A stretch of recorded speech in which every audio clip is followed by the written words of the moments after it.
Pro Boxing fans here with Peter Fury. Peter, 2 wins for you tonight. First of all, let's start with Bradis, first round stoppage. What did you make of his performance? Faultless. Anybody who looks at him can see that he's a phenomenal talent. And people think, oh, he's only had 5 fights, he hasn't fought anybody. Trust me, this kid, I've always said it from being a young lad, he's going all the way. He's got everything, charisma, super confidence with him. And he's a seriously talented young fighter. What's the plan with him going forward? Just keep him active and stuff. Yeah, he needs 8 and 10 rounders to be fast tracked. We need him in good fights. I think this kid was he was actually 6-0, not 5-0, because he had other fights as well. But on his pro record in boxing, I think he's had 5, but he had more than that. So yeah, he was unbeaten in the pros anyway. And look what happened there. So he's a phenomenal young talent.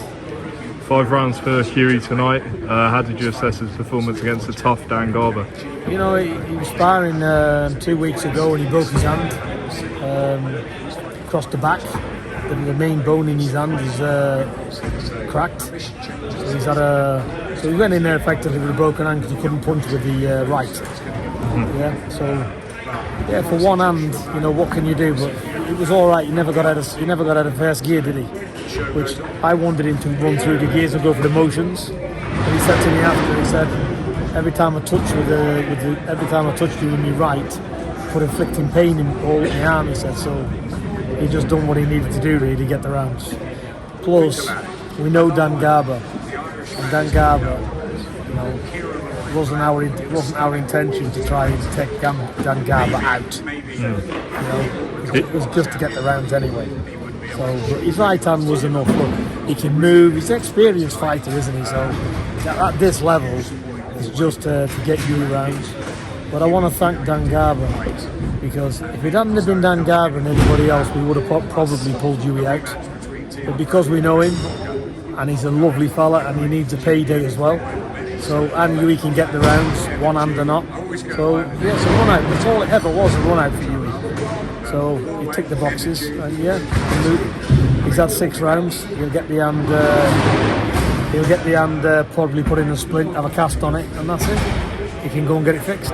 It's interesting what you say about Dan, because I spoke to him a few days ago, and he said this is probably the most notice he's had for a fight. He fought Moses Atalma on 2 days' notice, Vidal Riley on a day's notice, and I guess boxing, Peter, not everyone gets 8 to 10 week camps, at all levels. It's not easy to get opportunities.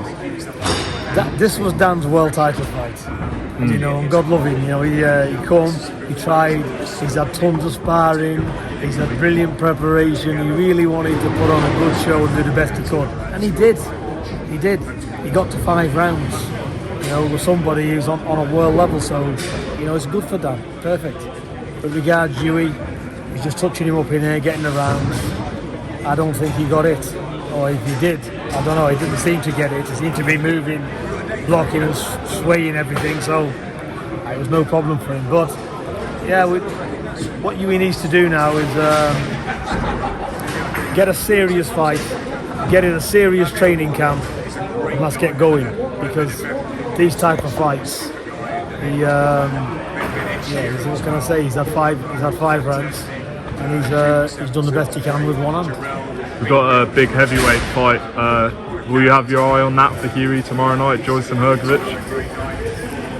Listen, he's up for anybody now. We just want him in a good fight. Izzy's promised us a good fight for the end of June. Let's get him in a serious fight, and let's get on with it. Now, if he's got a serious fight, he can have a serious training camp, serious sparring, rather than just treading water in the gym. Let's talk of Dillian Whyte. That would be a very interesting one. What do you think of that? Yeah, I think that'd be a good fight for both of them. Dillian's over in Ireland, having 1 or 2 fights back, and what a good fight for both of them. So yeah, that'd be a good contest if it can be made. Any kind of these boxing matches. Boxing's not personal with me. I don't care who it is. It's like Dan Garber. Dan Garber, I value him. He's a friend of mine. Yeah. Hughie's got in there with one hand, so Dan can get a payday as well. That's the type of man we are.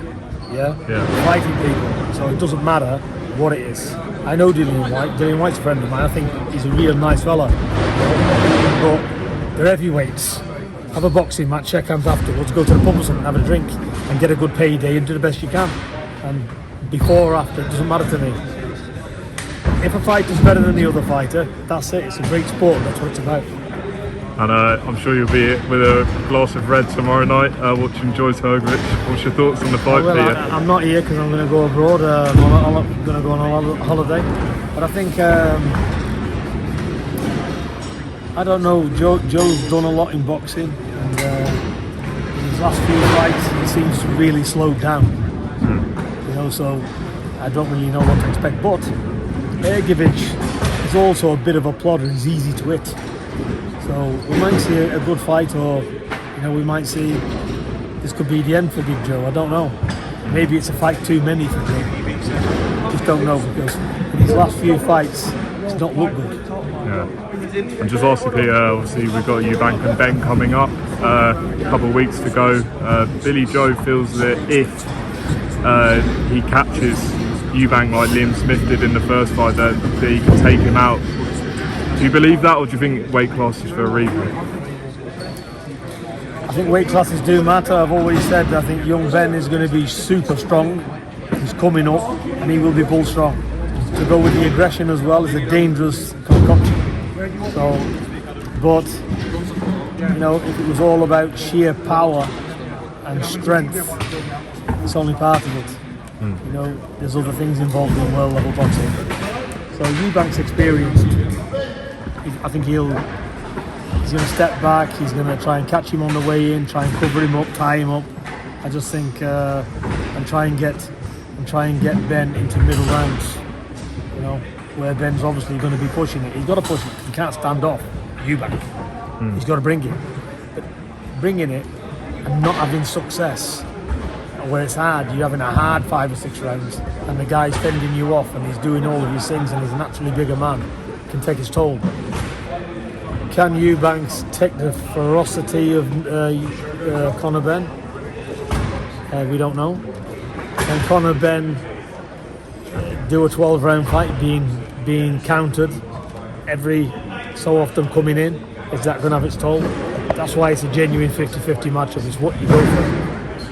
I don't think it's going to be a walk in the park for both men. They're going to be so ready for this. Mentally ready as well, what's on the stake, and the hatred they've genuinely got for each other.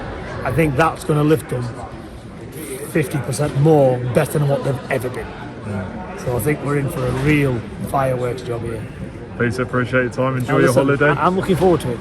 We'll tune into I don't care what I've got some on. updates. I'm going to be watching it. And I wish both men all the very best. Yeah, appreciate your time.